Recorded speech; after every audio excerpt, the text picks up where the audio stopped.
Noelle Hyman writes, who has tried the DIY thickers? How did they work for you?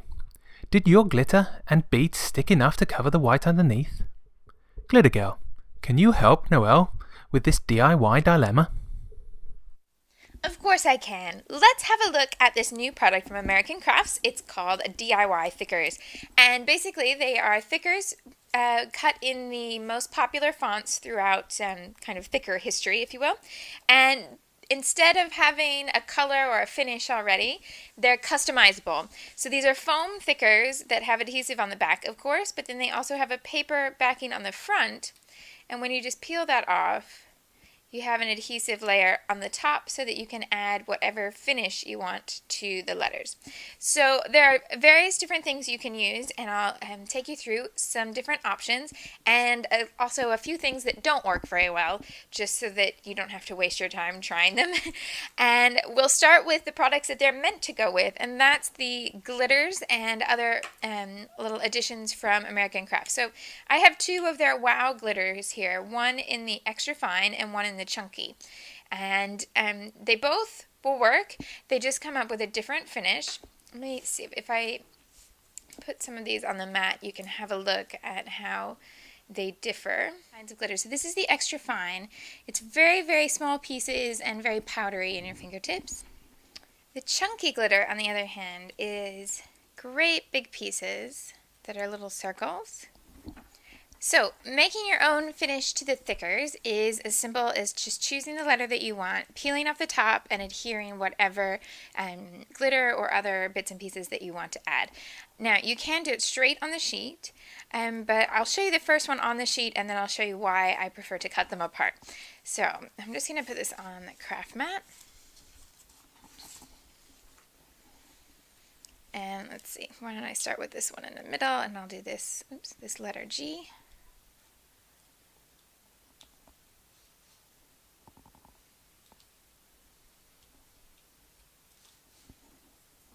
And I'm going to start with that extra fine glitter.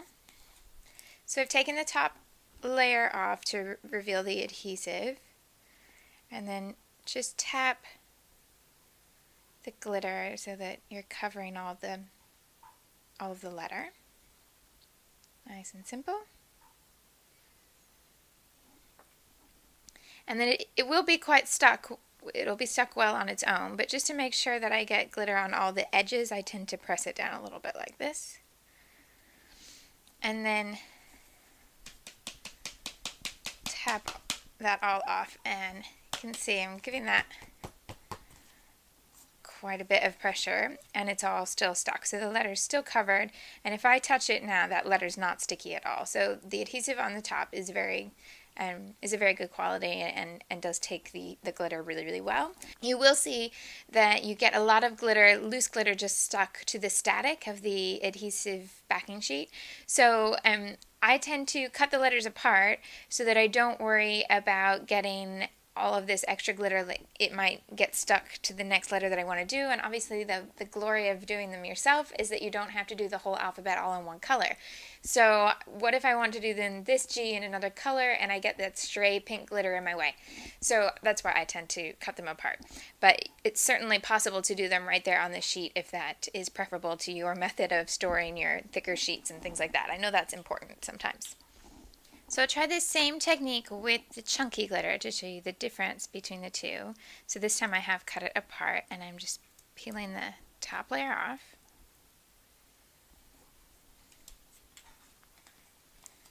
Pour the glitter over the top.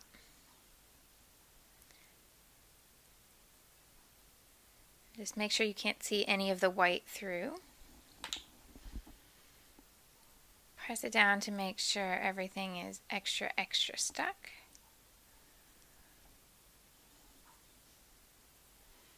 Then pick it up and shake off all the extra.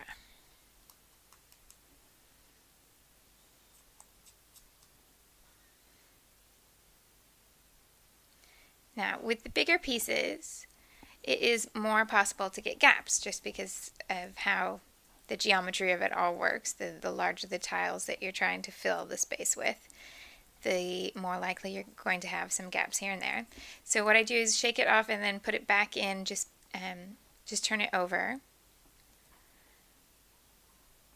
and then you can see if there are any gaps and press it back into the glitter to cover those. And now everything is well and truly stuck there. So I can brush off all those extras and my letter is nice and covered. Very, very, very sparkly. One more thing I'm going to try is to take the sticker bit on the top, or the layer on the top, and only take half of it off. So I'm using the letter D, and I'm just going to fold the layer on the top. So now I'm only releasing the adhesive on the bottom of the letter. And I'm going to leave my glitter in the pot, and I'm going to dunk my letter inside. And then I can shake it off right over the jar, so that's even less mess. And now I have my letter half in the extra fine pink glitter. Then I'm going to take the chunky red glitter,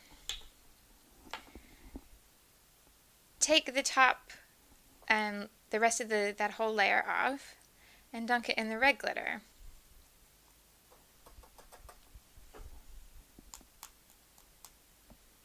And now I have a letter that's half and half. So you could create an entire title by choosing the two colors that are in your layout, and you might have two colors that look fabulous together. I just happen to have these two jars, so I wanted to show you that technique. And you can just do half of all the letters in one color, do the top half in the other color, and then you'll have this perfectly coordinated alphabet that goes exactly with the papers that you've put together, and definitely looks like something you've created just for that layout rather than something you purchased in a package. Now, American Crafts also sell Pop and Spark, which are different things that you can add to the top. Some are little tinsels, kind of like giant shaped glitter, and some that are tiny, tiny little beads that don't have, they're smaller than any beads you could actually wire. They don't have holes in them. This is a similar product. This is just a very old stamping product that I had in my stash. And these are, this is just clear, but the American Crafts version comes in all different colors. So it's a teeny, teeny, tiny little round bead. So we'll give those a try next. And obviously you could pick any color that you wanted to use for your project, but I just have these in the clear, so we'll give that a go.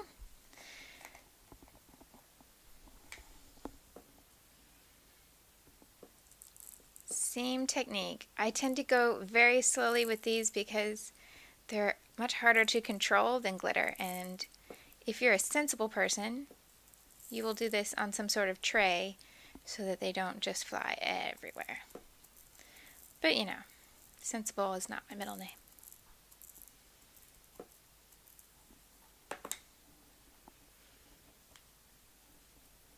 Same deal, just pushing them onto the letter to make sure everything is stuck.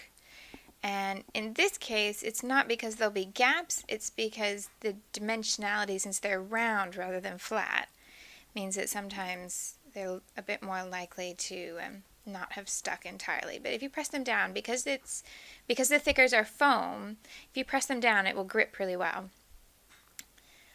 So, and I've got a tiny little bit of red glitter in there, but I don't think it's actually stuck. No, okay. So there's a look at the tiny, tiny glass beads. Then a few products that are not in the American Crafts lineup, but something to try. So let's start with this one and peel the top of this off. And this is from Doodlebug, this jar. And this is flocking. Now Doodlebug do some really lovely glitters, and of course they'll attach, any brand of glitter will attach here. But this is flock, which is a really strange substance in the bottle, because it looks kind of like dry mold, but there we go. It's a really soft powder, and Doodlebug do some papers that already come flocked, and various other companies do, but it's basically that look where you get the adhesive pattern and it has a kind of fuzzy, like a little bit like velvet covering. So this is that velvet, but in a jar. And it will certainly stick, but it has a very strange way of going on. You can see that it just kind of creates tiny little gray clouds and it sticks to itself. There's a lot of static involved in how flock works, apparently. And just keep going till it's all covered.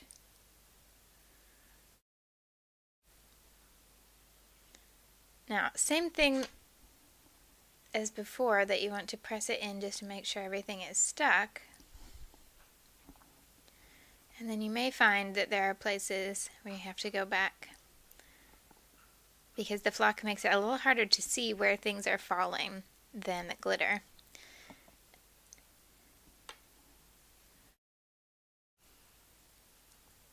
Right.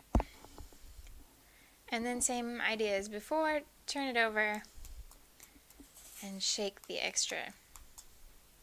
Now, this is one that is definitely helpful to cut apart because a lot of it sticks to the background. That's what I mean, that there's a lot of static, and it really does. But if I peel this off, you can start to see that it's very defined and easy to read once it's off the background sheet. But because so much of it sticks to the backing, it does on the sheet look a little bit funny, but it does work really well once you've taken it off. And if you touch the top of it, it's not adhesive. There's no glue sticking through the flocking. So that does work. Flock is, I find, much messier than glitter, if that's to be believed. But if you like the velvet finish, and the idea of having velvet finished thickers is quite a lovely idea. And this does come in different colors. You might already have this in your collection. So that's something that you can give a try with the DIY thickers. And then how about something that's a little less messy? If I put this to the side, one of the things you can do is actually opt to leave the top cover on the thickers and not pull it off, and just change the color. Now, I'm going to color these two letters with pens, but I'm going to show you the difference between using a normal water-based marker and an alcohol-based marker. So here's my water-based marker. And if I cover it just a tiny little bit, and I don't go back over it too much, it will work, because it certainly picks up the color.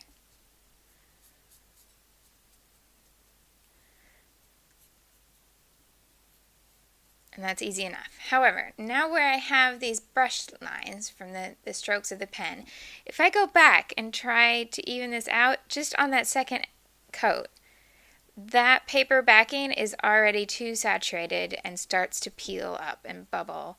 And now I have this big mess of all those paper flakes on top, and I'm destroying that layer that's keeping the adhesive underneath. So the water-based marker is not ideal. If you do use it, you need to be very gentle and just do one single coat, because if you go back and try and do another one, it's quite likely that the paper is going to disintegrate. However, if you have any alcohol-based markers like Copics, you can get away with not worrying about that. So if you cover the letter with this sort of pen, because it's not water-based, it doesn't cause the paper to disintegrate or bead up. Now, my other worry with using an alcohol-based pen was something less to do with the paper. I worried that it might cause the paper to peel up, not that it would disintegrate, just that it would detach from the adhesive.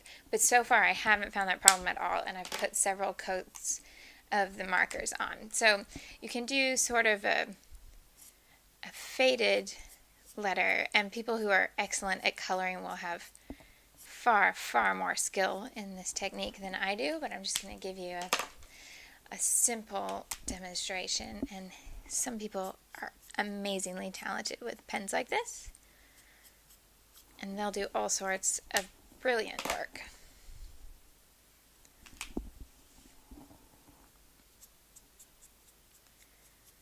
But in this case, so now I have this faded letter, and I don't have that disintegrated paper at all. It's just the same finish as it was when I started. And if I want to blend that back a bit, if that fade isn't soft enough for me, I can come back with my lighter coat on top, and the paper is still not disintegrating. So there's lots of different things you could do with an alcohol-based marker system and use that on top of the paper. If you liked the idea of having letters that you could color and create your own sort of work of art, but still have it be a thicker where it's raised up off the page, that would be a really good combination for you if that's your sort of technique. And of course they come in all different fonts, so you might want to go for one that's a bit thicker so that you'd have plenty of room to color and doodle on top. One more thing to try, if you have all sorts of different glitters and finishes just sitting around afterward, is that you can, of course, mix them all together so that you end up with a custom mix of whatever colors you want to put together. Then you can take your letter, peel off the backing, well, that top layer, and then you can just dip it into your mix of finishes. So this is a little bit of the red, a little bit of the extra fine pink, and some of those clear glass beads. And then you can get a letter that's just the colors you want in a mixed finish. So definitely, again, something that's very custom to your layout. And you can get that just by putting everything together and mixing it up on your craft sheet. Really, really simple. The other thing you can do then is to take all of those different techniques and mix them up. So if I wanted to use these blue letters on a very wintry layout, for example, I might go ahead and color most of the paper in with the alcohol markers, and then take my scissors and cut off just the paper back at the very, very top of the letter and put those white beads or white glitter over the top for a bit of a snowy effect. All sorts of different ways you could combine the different techniques to create a set of thickers that's just perfect for your page. And with that in mind, I'm going to get started on a layout in just a moment, but I wanted to give you a couple words of warning on things that don't work particularly well. The first thing that I was really excited to try was embossing powder. And I thought that since the top layer was adhesive, it would be really easy to just adhere the embossing powder, hit it with the heat gun, and I'd have this really lovely glossy finish. However, because the thickers are foam rather than chipboard or anything else, when you hit it with the heat gun, the foam bubbles up and melts. So if you keep your heat gun really far away, you get really, really uneven embossing powder and it's all bubbly. If you then try and get closer and melt it at a higher temperature, the whole letter shrinks and the foam just turns into one little ball. So unfortunately, embossing powder is not the best choice for the DIY thickers. The next thing I tried was to go to something really big, like beads that you would actually thread on a string to make jewelry. So I tried two different sizes, these plain black seed beads and then a mix of beads that's really, really tiny, but all the kind that you could put on a thread to make a necklace. And in general, what I found is that with the DIY thickers, the larger the item you're adhering, the less clear the shape will be. So they will stick. They're not coming loose. They stick just fine to the adhesive, and it will hold something that heavy like a bead. But because it's not so fine, it's really hard to make out the shape around the edges because things aren't going to stick perfectly like the teeny tiny glitters. So if you want to use beads, you can give it a try. They will definitely stick, but just keep in mind that an intricate shape is not going to be very clear. So they might be things that you wanted to use more as embellishments, like on the asterisk type elements of the thickers, and not something that you want to be highly legible. Okay, with all that in mind and all those different techniques, I think I'm going to put these away and make a layout and use the DIY thickers for my title. Okay, ready to get started with the layout, and I've pulled out a variety of papers. I'm going to be working with a black cardstock background, and then I've pulled out some things that are new and some that are slightly older.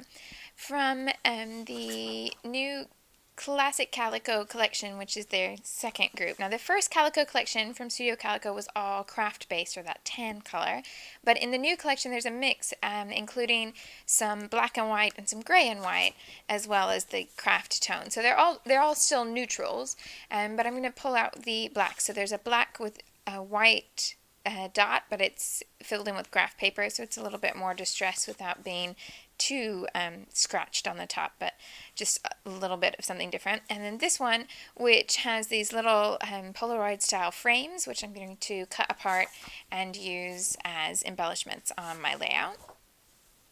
This lovely turquoise and black and white chevron from Lily Bee Design Buttercup. This pale pink floral from Country Picnic Collection, that's by Pebbles. The other side is a hot pink, sort of a hand-drawn chevron. A really simple pale blue white polka dot from Bella Boulevard, and that's in their Baby Boy collection, and it has this bolder polka dot on the other side. This one's slightly older. This is from the Peachy Keen collection from American Crafts, but it's a nice hot pink tone on tone, again with the chevron, but there we go. And then my black cardstock background.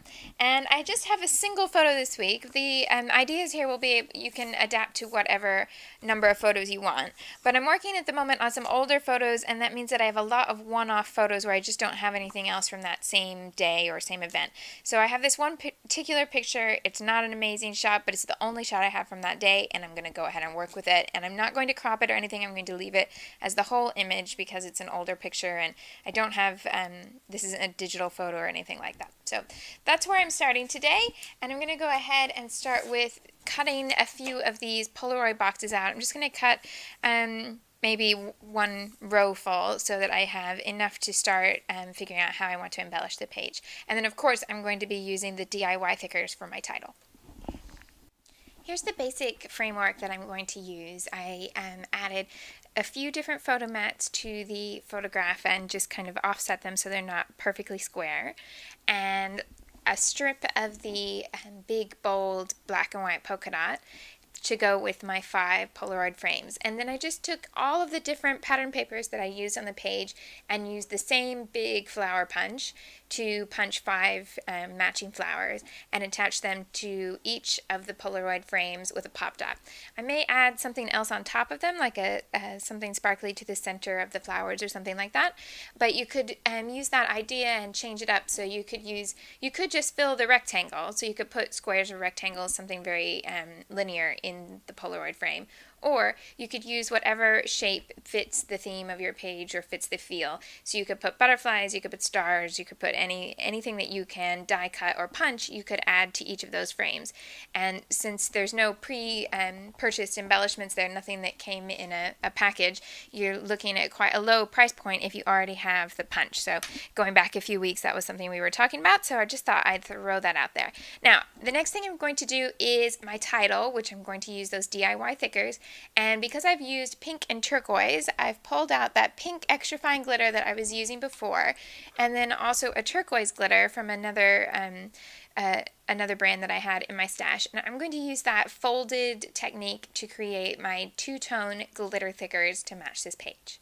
Okay, so I have picked out the letters for my title, and I've cut them out and then folded all of the paper over so that it's halfway, just folding it down till it meets the bottom and then creasing it so that I can do all of the top of the letters in pink and then come back and do the bottom of each letter in turquoise glitter. So I'm just going to dunk each one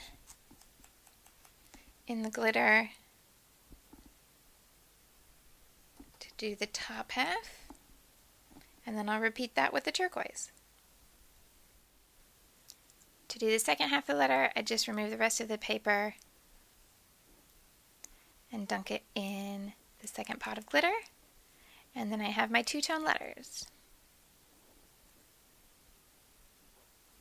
Now I wanted to use these in comparison with a set of thickers that are pre-made glitter thickers, so you can just see the difference in the kind of sparkle that you would get. And because I cut each letter out to apply the glitter, it does also make it a little easier to figure out the spacing. So I know this word is going to fit in that gap because I can see all the individual letters there.